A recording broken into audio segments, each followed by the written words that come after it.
এখনকার বেশিরভাগ মেয়েই ডিসিশনহীনতায় ভোগে। তারা বুঝতে পারে না বাবা মায়ের পছন্দে বিয়ে করবে নাকি নিজের পছন্দে যার সঙ্গে প্রেম করেছে তাকে বিয়ে করবে।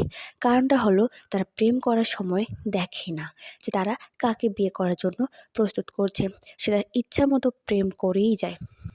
আসসালামু আলাইকুম, আমি বৃষ্টি আপনাদের সামনে নিয়ে আসলাম আরেকটি নতুন ব্লগ নিয়ে।